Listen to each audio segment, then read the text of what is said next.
Bienvenidos a Impulsa Renovables, donde la innovación y la sostenibilidad se unen para transformar el futuro. Aquí descubrirás entrevistas exclusivas con visionarios, expertos en tecnología disruptiva y personas apasionadas por transformar el mundo a través de las energías renovables. Hoy en Impulsa Renovables tenemos el honor de contar con José Luis Cifuentes Sastre, que lidera el Departamento de Innovación, Promoción e Información en la Dirección General del Parque Tecnológico de Valdemín Gómez, un componente esencial del área de urbanismo, de medio ambiente y movilidad en el Ayuntamiento de Madrid. Hola José Luis, bienvenido. Muchas gracias, Lena, por tenerme aquí en vuestro programa. Gracias a ti, por supuesto. Bueno, cuentas con una trayectoria impresionante. Cuéntanos un poco. Yo entro en el ayuntamiento hace unos 25 años aproximadamente y empiezo en la parte de urbanismo, luego me dedico al emprendimiento dentro del ayuntamiento también, a la atracción de inversión extranjera y en los últimos años me he metido de lleno en el tema de la gestión de los residuos, en la gestión de servicios de la ciudad, una cosa que me apasiona, es algo que me apasiona. Y últimamente también estamos metiéndonos mucho con el tema de la innovación, que es una de las cuestiones muy importantes que no debemos abandonar. Que está presente y va a seguir estándolo, por supuesto. En este programa, José Luis Cifuentes nos hablará de la gestión de los residuos en la ciudad de Madrid y del proyecto que está marcando un hito en la gestión sostenible de residuos, Los Cantiles, la nueva planta de tratamiento de materia orgánica que promete revolucionar la manera en que se gestionan los residuos orgánicos en Madrid, que no es poco. Para situarnos en contexto, José Luis, ¿cuántos residuos genera Madrid al día y cuál es el proceso general de gestión de estos residuos en la ciudad? Más o menos producimos al día, la ciudad de Madrid produce al día unas 3.400 toneladas de residuos. Esas toneladas son clasificadas por el ciudadano en 5 fracciones, en 5 cubos, ¿no? Por decirlo de alguna manera, que son más o menos los que todos conocemos y tenemos en la cabeza: papel cartón, vidrio, la parte de materiales reciclables, que es el cubo amarillo, la parte de orgánico, que es la última fracción que se incorporó en el año 2017, que es el cubo marrón, y por último el de los no reciclables, que es el cubo gris con la tapa naranja. Todos los residuos van clasificados desde el origen con mayor o menor fortuna, ¿vale? Entonces, de esto espero que podamos tratar en la entrevista porque es un mensaje muy importante que tenemos que transmitir a la ciudadanía. Sí. Esos residuos se recogen a diario en un esquema que es de 24 horas al día, 7 días a la semana. No paramos de recoger el residuo, ¿vale? Solamente se paran unas horas en Nochebuena y unas horas en Nochevieja. Estamos continuamente recogiendo el residuo. Se llevan todas esas 3.400 toneladas diarias de media a las instalaciones que tenemos en el Parque Tecnológico de Valdemín Gómez, que son las instalaciones que tiene el Ayuntamiento de Madrid para gestionar esa cantidad de residuos anualmente, que está formado por 8 plantas industriales, de las cuales Los Cantiles es una de ellas. Eso es lo que te iba a preguntar. Efectivamente, el Parque Tecnológico de Valdemín Gómez cuenta con varias instalaciones. ¿Y qué funciones desempeña cada una de estas en ese ciclo de los residuos que se recogen? Pues básicamente al residuo le hacemos todo lo que te puedas imaginar para sacarle provecho. Valdemín Gómez, el Parque Tecnológico de Valdemín Gómez es como una especie de fábrica gigantesca, ¿no? Y digo fábrica porque cambiamos un poco el concepto, la concepción de cómo gestionamos y tratamos nuestros residuos. El concepto de planta de tratamiento se olvida y pasamos al concepto de industria, porque tenemos que atender mercados que están pidiendo una calidad en los productos que van a recibir. ¿Qué productos producimos, ¿no? en esta fábrica gigantesca que tiene 8 plantas industriales y 2 vertederos? En esta fábrica gigantesca lo que producimos fundamentalmente son 3 productos. Uno, lo que llamamos materiales preparados para ser reciclados, ¿de acuerdo? Porque hay un concepto muy importante. Nosotros en casa no reciclamos, ¿vale? Nosotros separamos el residuo. Pero es que ni siquiera nosotros en el Parque Tecnológico de Valdemín Gómez, en este monstruo industrial, hacemos ese reciclaje. Lo que nosotros hacemos es separar y aprovechar lo que tiene de aprovechable el residuo, ¿vale? Y por último, lo que nosotros hacemos es producir esos materiales para el último eslabón de esa cadena de valor que estamos definiendo en los residuos, que es el reciclador, que él es el que transforma, vuelve a transformar y tuerce esa lámina, esa cadena de valor, la tuerce y la convierte en un círculo, la economía circular, y esos materiales retornan al mercado sin que sea necesario extraer los materiales en origen, ¿vale? Ese es uno de los productos que fundamentalmente producimos, que son aproximadamente unas 74.000 toneladas de materiales reciclados al año. También producimos energía, una cantidad de energía eléctrica monstruosa, que es energía renovable, que procede del tratamiento de estos residuos, que es una cantidad también monstruosa de aproximadamente unas 360.000 megavatios hora año de electricidad. Es una cantidad de energía suficiente para que la gente se haga una idea para mantener encendidos las luminarias, las farolas y los semáforos de la ciudad de Madrid durante un año sin apagarlos. O sea, esa sería de las energías renovables que se extraen, digamos, del parque, sería principalmente esta. La energía eléctrica, pero no nos quedamos ahí porque también producimos biocombustibles. Estamos transformando el biogás en un gas fiscal, que es el biometano, que es como un gas natural, pero procedente de una fuente renovable. Y ese biometano lo usamos principalmente para ser inyectado en la red de transporte de Enagás. Toda esa energía, la cantidad de energía que estamos produciendo en forma de biocombustible equivale más o menos a lo que requeriría una ciudad de 35.000 habitantes, más o menos, para que la gente lo tenga esa comparación. Como ves, entre los tres productos que producimos en ese monstruo, ¿no?, volumen industrial, recibiéndola como materia prima el residuo, esas 3.400 toneladas, pues hay una cantidad ingente de energías renovables y de combustibles renovables que estamos produciendo y que se están usando en dos ejemplos, en dos proyectos muy interesantes de economía circular pura. Y que nos gusta decir, es un concepto muy curioso, pues es una economía circular de consumo local. Por ejemplo, el Bicimat, las bicicletas eléctricas. Que soy usuaria total. Pues la energía con la que se alimentan esas bicicletas sale del Parque Tecnológico de Valdemín-Gómez. Un megavatio de potencia de la energía producida en nuestras instalaciones se consume en el Bicimat. Es un mensaje terriblemente poderoso para el ciudadano, porque sus residuos sirven para moverse por la ciudad y a moverse de una manera sostenible, porque el impacto de ese movimiento es equilibrado, son cero toneladas de carbono, ¿vale? Entonces, el mensaje es, imagínate que estás moviéndote encima, como si tu bolsa de residuos fuera la bicicleta y te montaras en tu bolsa de residuos y tu bolsa de residuos te moviera por la ciudad. Claro, es muy interesante porque yo como usuaria efectivamente de Bicimat no sabía que esta energía de carga de las bicicletas en las estaciones venía de aquí, ¿no? Entonces, oye, me estoy más contenta todavía de utilizarla. Son muchos proyectos. Otro de los que tenemos que es muy interesante es que de ese biocombustible que estamos produciendo, esa transformación de ese biogás en biometano que estamos produciendo, pues también una parte de esa energía se está usando para mover la línea circular de la empresa municipal de transportes. Movemos 1.400.000 pasajeros al año, también con una huella de carbono cero, usando los residuos de la ciudad de Madrid. ¿Vale? Economía circular total. Total. Y de consumo local, que eso es lo importante, ¿no? Que el recurso no se vaya. Lo ves cerca, ¿no? Eso es. Muy bien, nos vamos a centrar, José Luis, en la planta de tratamiento de materia de Los Cantiles en concreto, que es un proyecto, como decíamos, pionero en Madrid. Cuéntanos un poquito más en concreto, ¿qué es la planta de tratamiento Los Cantiles y cuál es la función principal y cuánto tiempo lleva funcionando? Pues empiezo por la última. Venga. Empiezo por la última. Llevamos en funcionamiento aproximadamente unos 2 meses de producción. Empezamos a finales de diciembre del año pasado y la planta de Los Cantiles viene básicamente a cerrar un círculo, el círculo de la materia orgánica.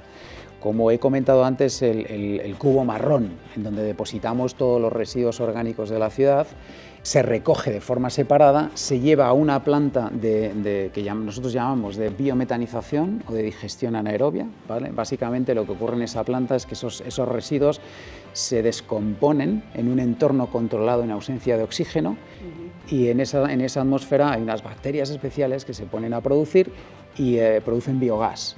Ese biogás tiene metano que para nosotros es muy importante porque es un combustible. Y ese biogás lo que hacemos es impulsarlo hacia otra planta que tenemos, que es una planta que llamamos técnicamente de upgrading, pero básicamente lo que hacemos es una ducha, le damos una ducha al biogás, ¿vale? Porque todo lo que compone el biogás, que en la mitad más o menos es metano, el resto no es soluble en agua. Entonces, cuando lo duchas con agua, ese biogás, lo que hace el agua es arrastrar todo lo que no es el metano y dejar solo el metano, con lo cual al final nos queda un producto con una concentración en metano de aproximadamente un 98%, que es la composición del gas natural que viene de cualquiera de los yacimientos de gas natural que hay por el mundo, de Argelia, Rusia, etcétera. O sea, producimos un gas natural, pero en este caso la fuente es renovable, ¿de acuerdo? Porque es nuestra materia orgánica. Vuelvo hacia atrás, en el proceso de digestión anaerobia nos quedan dos productos, uno el biogás y otro es una materia que llamamos digestato. ¿Vale? Ese digestato es como una masa de materia orgánica parcialmente, pues llamamos digestada, ¿vale? Para que os hagáis una idea, la planta de biometanización o digestión anaerobia es como un estómago, ¿vale? Básicamente. Que hace la digestión como un estómago. Exactamente, eso es. Incluso tiene casi la misma temperatura, porque las bacterias viven a esa temperatura, ¿no? Entonces, con ese digestato nos faltaba cerrar ese círculo. Primero tenemos el cubo marrón en la ciudad, lo transportamos a Valdemín Gómez, en esa cadena de valor que está definiendo ese producto para nosotros, ¿no? esa materia prima, lo metemos en nuestra planta de digestión anaerobia, producimos ese biogás que parte de él alimenta esa línea una vez que lo transformamos en biometano, la línea circular de la MT, y por otro lado nos queda una parte material, una materia, que lo que teníamos que hacer con ella era cerrar el círculo, ¿vale? Ese cierre del círculo es transformarla en un compost de alta calidad. Y ese cierre lo produce la planta de los Cantiles. Esa es su función principal, producir un compost de alta calidad con un producto que viene de una recogida selectiva. Estoy viendo además que tenemos detrás las imágenes de la planta y la verdad que es impresionante el volumen. ¿Qué volumen de residuos orgánicos procesa anualmente o puede procesar anualmente esta planta de compostaje? La planta recibe 3 flujos de residuos, ¿vale? Uno, el digestato o ese digesto, ¿vale? Que procede de esta digestión anaerobia del cubo marrón, ¿vale? Y esa es la principal materia prima que recibimos. También le añadimos una fracción vegetal que es muy necesaria para hacer una estructuración de esa masa. Y por último le añadimos un poco para completar esa receta, porque básicamente lo que estamos haciendo es cocinar una receta para producir ese compost de alta calidad, es materia orgánica fresca que viene de una recogida selectiva muy específica, viene de Mercamadrid. Esos 3 flujos se juntan y aproximadamente son unas 112.000 toneladas anuales. Aproximadamente, esos son pues como unas entre 200 y 280 toneladas diarias de ese producto. Ese producto entra en el proceso de compostaje para, bueno, pues ahora a través de un proceso de compostaje automatizado y sensorizado completamente, pues producir en la parte final un compost de alta calidad que pueda ser usado en los jardines, que tenga aplicaciones reales al suelo y que cumpla lo que ya nosotros llamamos técnicamente en el sector la condición de fin de residuo, marcada por una normativa, ¿vale? Todo este proceso que contado así, bueno, pues es fácil, ¿no? O sea, todo esto es muy sencillo. Si le preguntáis a alguien que tenga un huerto urbano, lo que ponen las composteras o compostadoras, yo ahora mismo no tengo claro cómo es el término, ¿no? Y eso en Alemania lo saben muy bien. Sí, eso es verdad. Lo saben muy bien. El cubo de compost, yo no tengo ahí en la cocina, es el cubo de compost. Exacto. Pues en ese cubo de compost, normalmente cuando tú pones eso en tu compostera de casa para tu huerto, no pones pues la raspa del pescado, o el hueso del chuletón que te has tomado esa noche, o el hueso de pollo, o la piel del pollo. ¿Vale? Lo que pones es residuo vegetal fundamentalmente que vas corrigiendo pues, con alguna cáscara de huevo para corregir la acidez y demás y que te salga un compost bueno, bonito. Sí. Claro, ahora viene la magia y esta es la magia de Valdemín Gómez, ¿vale?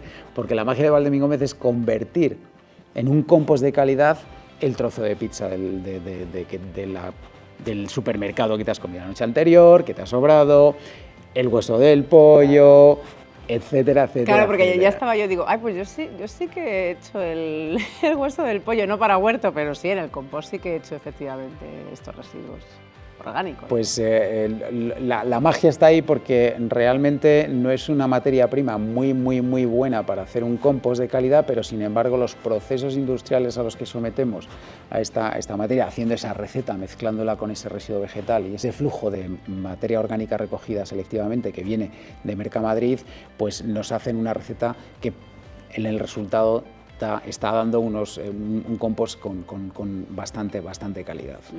O sea que, José Luis, básicamente los residuos orgánicos que tratáis serían los que provienen tanto de viviendas, de estos cubos marrones que todos conocemos y debemos utilizar, y Mercamadrid también es una de vuestras fuentes principales. La Ciudad de Madrid tiene un sistema de recogida, como os he contado, que recoge los residuos 24 horas al día, 7 días a la semana, en esas fracciones, pero también recoge a otras muchas fuentes, ¿vale? Entre ellas, pues, por ejemplo, está Mercamadrid, están los supermercados, etc. Todos estamos obligados por la ordenanza municipal a separar el residuo en esas 5 fracciones, ¿vale? Como he dicho antes, lo hacemos con mayor o menor fortuna. Entonces, un mensaje muy claro, muy importante hacia los ciudadanos: es muy importante hacer una clasificación en origen buena. Y esto es simplemente sentido común, ¿vale? El sentido común es que si Valdemingómez lo consideramos como una caja, ¿vale?, en la que tenemos una entrada de una materia prima que tiene una calidad determinada, mi proceso, mi caja es un proceso industrial. Al final son números, son rendimientos de máquinas, es un proceso de ingeniería y está tasado ese rendimiento. Y es sentido común. Si mi materia prima es buena y mi caja da un número de rendimiento que está definido por los procesistas, por los ingenieros que nos dedicamos a esto, pues al final el resultado va a ser 1. Pero si mi materia prima es muy buena, con ese mismo rendimiento, mi resultado es muchísimo mejor, ¿vale? Sí, yo me sonreía porque, claro, yo como madrileña y ciudadana de Madrid y que separo, ¿no?, el compost, pues es verdad que muchas veces cuando abres el cubo para tirar tu cubito de compost, pues lo abres y te encuentras plásticos y dices, madre mía. Pues es verdad que esto me imagino que hace falta todavía aumentar la concienciación del ciudadano, porque a vosotros os perjudica mucho en el proceso, efectivamente. Mucho, y perjudica además no solamente por el bajo rendimiento que puedan tener ciertas fracciones, ¿no?, ciertos flujos de residuos, que son esos cubos que van más mezclados que otros, sino porque al final el mal resultado genera en todos los procesos industriales, aquí y en cualquier parte del mundo, se obtienen rechazos de tratamiento, y esos rechazos de tratamiento tienen 2 destinos. No hay otro discurso, y los 2 destinos son o el vertedero o la incineración. En nuestro caso, nosotros, que esto es una de las cuestiones que llevamos también transmitiendo muchos años, el residuo que usa la planta de valorización energética, el proceso de incineración que tenemos con recuperación de energía en el parque, usa rechazos de los procesos de tratamiento que tienen energía. ¿Vale? Eso es muy importante, porque todos los procesos de tratamiento, de clasificación de residuos que tenemos en el parque tecnológico producen unos rechazos. Lo que nosotros sabemos es dividir esos flujos para escoger justo aquellos que tienen energía. ¿Cuánta? Como un carbón de mala calidad, más o menos. Eso nos hace que cuando yo meta ese producto en los procesos de combustión, ¿vale?, combustión cuyas emisiones están terriblemente controladas, porque la normativa europea y española es súper restrictiva en la parte en los procesos de combustión a nivel industrial, y muy monitorizada. De hecho, es el proceso más vigilado del parque. Que eso hablaremos, sí, luego hablaremos de toda esta parte, que es muy importante, el impacto hacia el entorno. Pues esa producción de energía, claro, lo que hago es extraer esa energía, o sea, estoy haciendo una valorización, estoy extrayendo la energía de ese residuo que tendría un destino de vertedero, ¿vale? Y que si llega al vertedero, lo que haríamos es, pues, un flaco favor. En Europa nos están, desde hace muchos años, nos invitan, nos fuerzan, nos obligan a que la gestión de residuos en vertedero pues sea la menor posible, ¿vale? Eso además se nota mucho en el norte de Europa, en países como Alemania, Dinamarca, Finlandia, Suecia. Sus sistemas de gestión a nivel nacional usan fundamentalmente la incineración. Tienen reciclaje, tienen recuperación, ¿vale?, pero la incineración es muy importante y sus tasas de vertedero son mínimas comparadas con las de España, ¿vale? Es algo que está así. De hecho, hay ejemplos por toda Europa de plantas de valorización energética que están metidas en la trama urbana. No hay problema, eso es algo muy aceptado. De hecho, hay un ejemplo que a mí me encanta mencionar, se llama Copenhague. Si googleáis Copenhague en Google, lo primero que te aparece es una pista de esquí. Sí. Tiene un rocódromo, tiene un restaurante de moda y está más o menos a 1 kilómetro, 300 metros donde vive la familia real danesa. Fíjate. Y es una planta que, si no recuerdo mal, tiene una capacidad de 500.000 toneladas de incineración al año. Y produce calor para el sistema de district heating de la ciudad de Copenhague. Es un ejemplo muy claro, ¿no? Pero como está París, en Austria también hay ejemplos, en fin, es algo... Bueno, Tokio es paradigmático, tiene 19 incineradoras del tamaño de la que tenemos aquí. Tokio, metidas nos en la sacan trama delanteras, urbana. sí. Bueno, estamos en el camino, eso es lo bueno, Eso ¿no? es, que al final eso estamos poco a poco llegando a objetivos, ¿no? Que hace unos años también eran impensables. Volviendo un poco al tratamiento de los residuos, ¿qué tecnología se utiliza en los cantiles para la transformación de estos residuos orgánicos? Bueno, es muy importante porque cuando planteamos este proyecto hace ya 8 años, que empezamos con el proyecto, nos planteamos varios ejes de diseño, ¿vale? Varios ejes de diseño, uno de ellos lo acabo yo de atisbar, que es la protección del vertedero. Hay que evitar el vertedero a toda costa. Entonces ese fue uno de los ejes de diseño de este proyecto, evitar que se produjesen rechazos con destino a vertedero. O por lo menos buscar maneras para hacer un tratamiento y una gestión de esos residuos de la mejor manera posible, ¿vale? Esos rechazos, perdón. Otra de los ejes principales fue la disminución del impacto. El proceso de compostaje es una descomposición.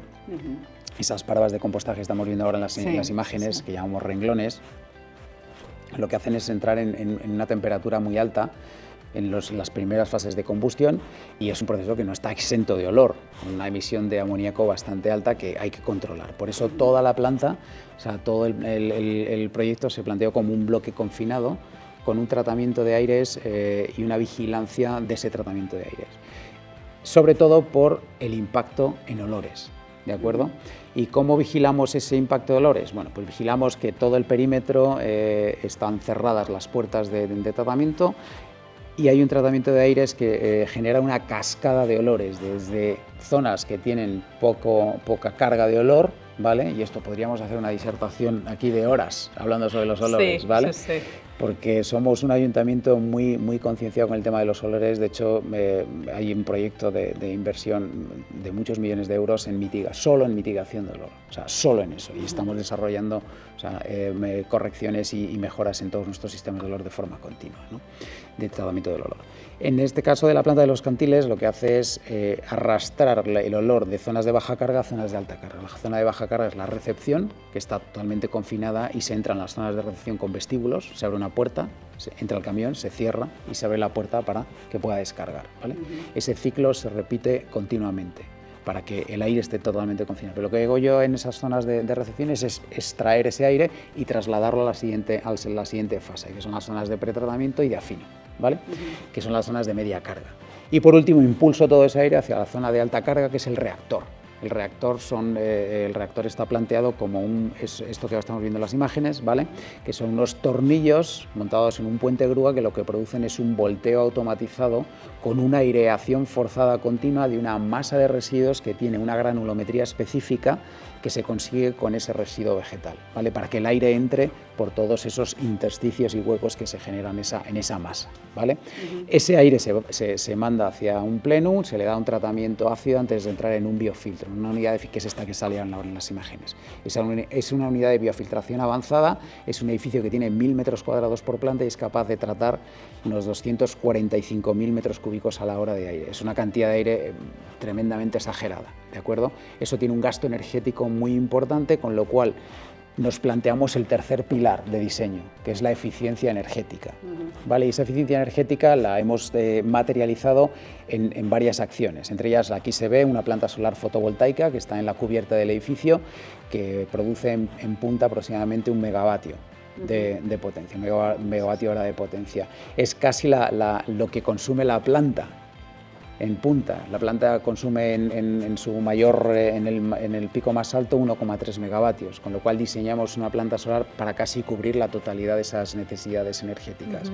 Pero no nos quedamos ahí, porque quisimos meter la iluminación natural en todas las zonas de proceso, cuestión que no es algo normal en la industria. No es algo que los industriales vean con buen ojo, ¿no? Y aquí hicimos un esfuerzo muy grande, incluso yendo a materiales un poquito más caros que de lo normal, que nos permitieron poner claraboyas y extintorios de evacuación de incendios totalmente translúcidos, que lo que hacen es meter esa iluminación dentro de las zonas de producción.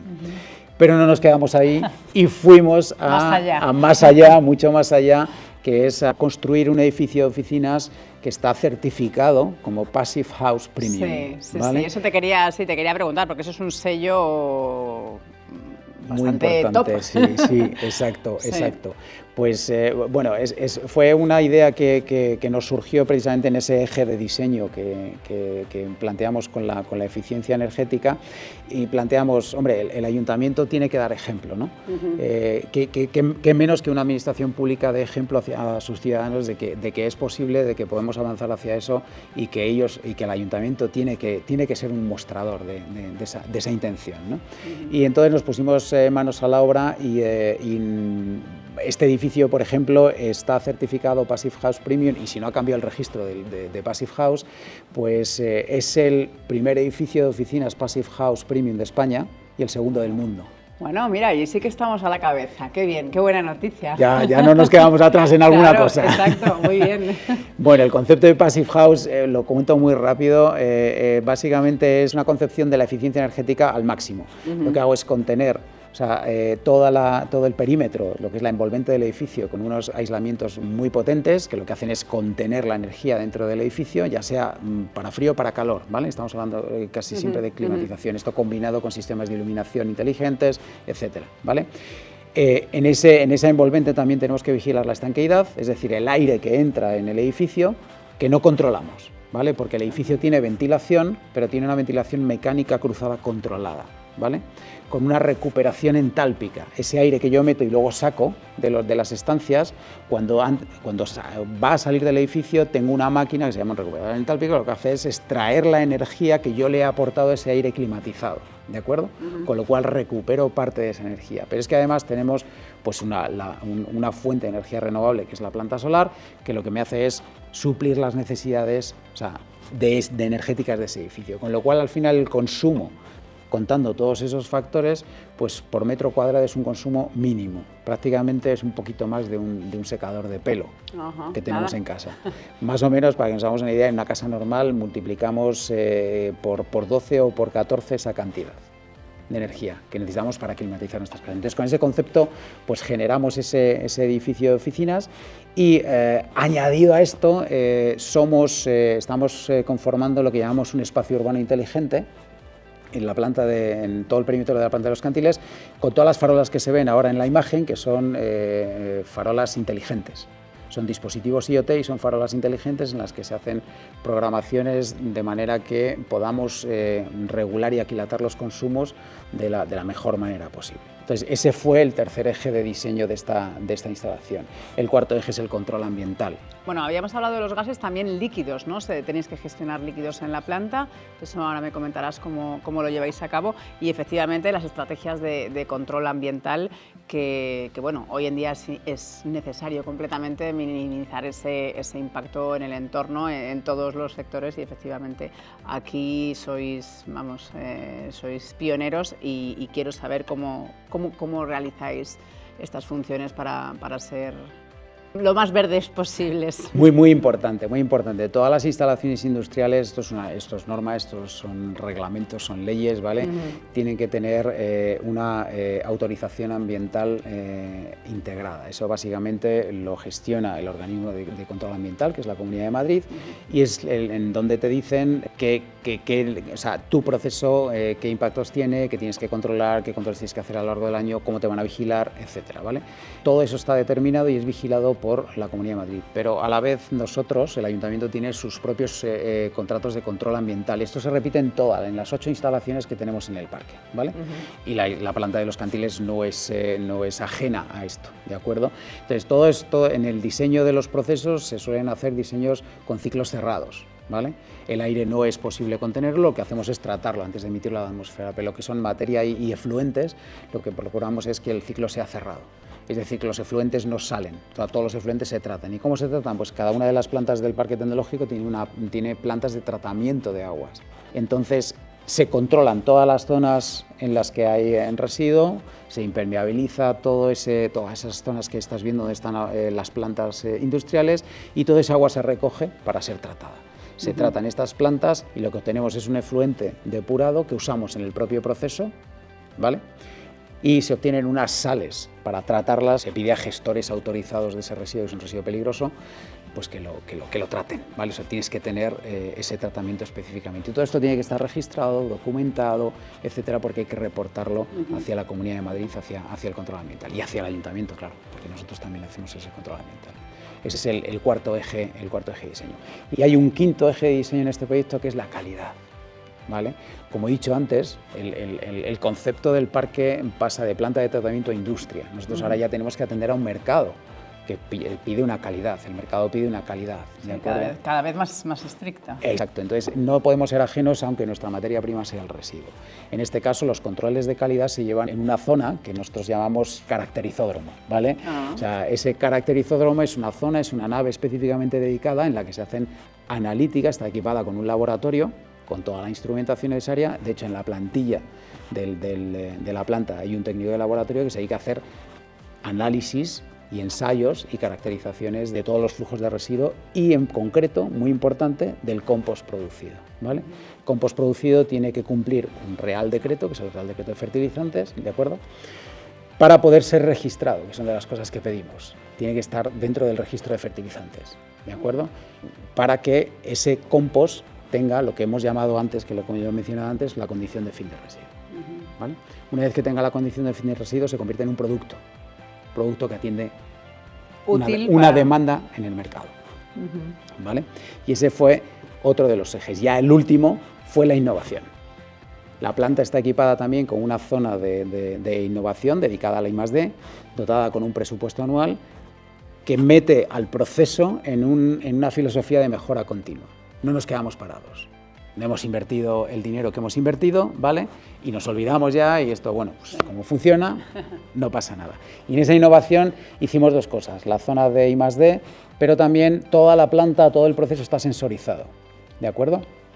Toda esa sensorización se aterriza, son datos que tenemos en una plataforma de información, es un hub de información, y en ese, con todos esos datos aplicaremos pues procedimientos en los que la inteligencia artificial va a tener su cabida. Es que siempre o sea, no, me lees el pensamiento y digo, bueno, aquí sí o no tiene que estar como en todos los sectores y a todas horas la inteligencia artificial. Entonces, efectivamente, ¿en qué procesos aplicáis la inteligencia artificial? Ahora me lo comentarás, efectivamente. Pues la idea es conocer el proceso de manera muy detallada.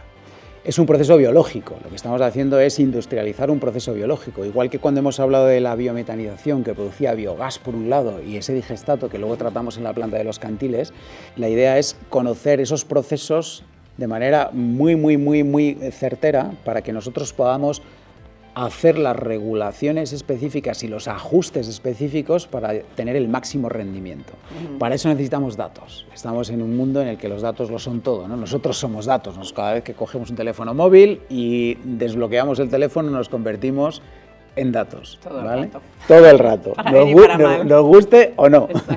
¿Vale? Entonces, con ese pensamiento dijimos, bueno, tenemos que captar datos de muchas maneras. Entonces, toda la planta está con sensores de todo tipo, de temperatura, presión, pH, humedad, pesajes en diferentes partes del proceso. Eso combinado con las analíticas y las caracterizaciones que tenemos del residuo, de los flujos que tenemos internamente, generamos balances de masas con composición que nos dan una idea muy certera de cómo está funcionando. El residuo no siempre tiene la misma composición. Claro. El residuo es estacional.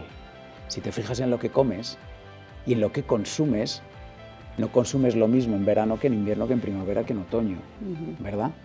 E incluso, pero no solamente en la comida, porque la comida es lo primero que nos viene a la cabeza, ¿no? O sea, en la ropa... En todo lo que nos rodea, efectivamente, ropa, complementos, sí. Todo. Paraguas. Exacto, o no paraguas, chubasqueros, ¿vale? Entonces, con ese concepto teníamos que conocer cómo varía esa composición a lo largo del año, tener datos suficientes para alimentar un modelo predictivo que me sepa decir cómo tengo que ajustar mi proceso industrial en función de la época del año en la que esté. Por ejemplo, esta es una época en la que hay poda, hay residuo verde. Estamos recibiendo mucho residuo verde porque es la época, pero cuando estemos en agosto no. Claro. Entonces tenemos que estar preparados para eso, tenemos que tener un plan, ¿vale? Aparte del cambio de la composición del residuo y su grado de humedad, va a ser diferente, ¿vale? Todo eso tiene que ser tenido en cuenta y nosotros tenemos que poder ajustar el proceso para que en cualquier parte del año obtengamos el mismo resultado. Eso es lo que, bueno, entre comillas, estamos tratando de materializar, que es el concepto de Industria 5.0. Yo soy capaz de adaptarme en función del material de entrada que tengo en mi proceso, ¿vale? Y ese es un concepto que hemos empezado y que, bueno, pues es algo que probablemente se extienda a todas las plantas del complejo. Todo eso tuvimos en cuenta. Todo, bueno, no, tenéis en cuenta todo. La verdad es que muy completos y muy complejo el proyecto, pero parece que, bueno, ya un proyecto en marcha que está efectivamente funcionando. Así ya a grandes rasgos, cuéntanos cuál ha sido la evolución más destacada que te viene a la mente de Los Cantiles y cuáles son los próximos pasos para seguir más allá, para seguir evolucionando y mejorar todavía más esta planta de Los Cantiles. Bueno, pues ya estamos pensando que en Los Cantiles 2.0, ¿no? Cuando venga la siguiente iteración, pues es probable que detalles del proceso productivo, fíjate, solamente con 2-3 meses de producción ya sabemos dónde tenemos que incidir en los cambios, ¿no? Sí. Pues esa composición nos hemos dado cuenta que esa contaminación, y llamamos contaminación a cosas que no deben de ir en el cubo marrón, ¿vale? O sea, porque todo el mundo entiende lo que es materia orgánica, o sea, esto no es materia orgánica. Pues yo creo, ¿no?, que las tapas marrones tienen que tener un cartel más claro, ¿eh? Lo haremos, hablaré con mis compañeros de recogida y les diré que pongan una pegatina bien grande. Por favor, como la que yo hago, a ver el cartel, sí. Bien, pues sabiendo eso, esa adaptación que tenemos que hacer hacia el proceso productivo, ¿vale?, pues nos ha llevado a ver que en nuestro flujo de entrada de esa materia prima principal, pues vienen muchas cosas que nosotros llamamos impropios, ¿vale? Los impropios son cosas que no son materia orgánica, que a mí no me sirven. O sea, si yo meto muchos impropios dentro del reactor, dentro de esos tornillos que hacen ese... Colapsa. Pues básicamente, claro, no hay materia orgánica para que las bacterias, es un proceso biológico, empiecen a hacer su funcionamiento. Entonces, no alcanza temperatura, no tengo el rendimiento que tengo que obtener. Con lo cual, la calidad de lo que obtengo al final pues es mala, ¿no? Entonces, tenemos que estar continuamente muy alerta, o sea, vigilando esa composición, viendo qué señales nos está dando el proceso en función de toda la sensórica que tenemos distribuida en el proceso productivo, para tratar de que el compost final esa calidad no se vea alterada. Bien, pues ya hemos descubierto que pues en la siguiente iteración, en ese Cantiles 2.0, vamos a tener que poner máquinas que nos permitan extraer pues plásticos, aluminio, que hay muchísimo, plásticos de baja densidad y piedras. Es complicado porque date cuenta que el Ayuntamiento de Madrid tiene que abrazar un montón de intenciones y de comportamientos. No puede seleccionar, tú que lo haces bien sí, este que lo hace mal no, ¿vale? Tenemos que abrazar todo eso. Comunicamos. Yo que llevo la parte de promoción e información también, te puedo decir, antes de la pandemia, ¿vale? Las cifras han ido fluctuando, antes de la pandemia recibíamos 17.000 visitantes al año en el Parque Tecnológico.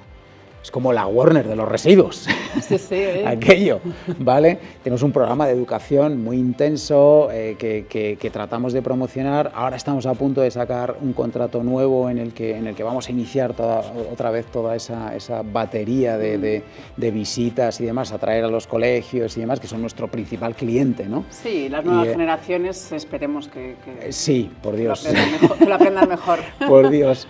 Entonces, esa intención se lleva haciendo desde el año 2007, ¿vale? Desde el año 2007, bueno, pues el cambio del comportamiento ha sido, bueno, muy pequeño, muy pequeño. O sea, hemos ido mejorando, pero no ha sido una mejoría que digas, wow, esto es, hemos dado con la clave, ¿no?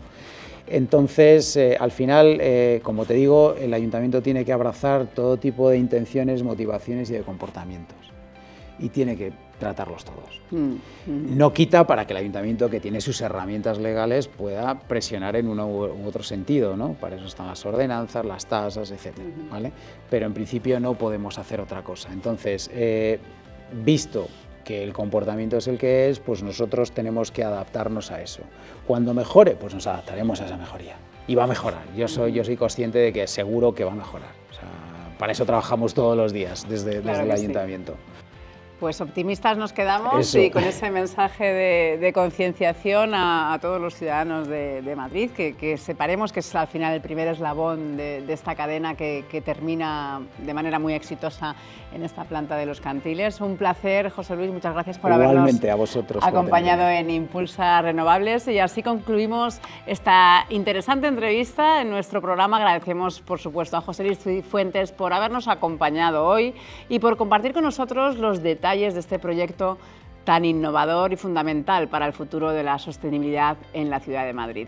Muchas gracias también a todos vosotros y vosotras por acompañarnos. Nos despedimos hasta el próximo programa, donde vamos a continuar, por supuesto, nuestro objetivo, que es inspirar, informar y conectar a quienes creen que las soluciones sostenibles no son solo una opción, sino una necesidad para construir un futuro mejor. Desde las últimas tendencias en energía solar, eólica, ciclónica y almacenamiento, hasta las historias humanas detrás de todos los avances tecnológicos para aportar valor y despertar nuevas ideas. No os olvidéis de seguirnos para estar al tanto de todas las novedades en el ámbito de la innovación y la sostenibilidad. Hasta pronto. Únete, eso sí, a nosotros en este emocionante viaje hacia un mundo más limpio, eficiente y consciente, apoyándonos también en nuestras redes. Impulsa el cambio, impulsa las renovables.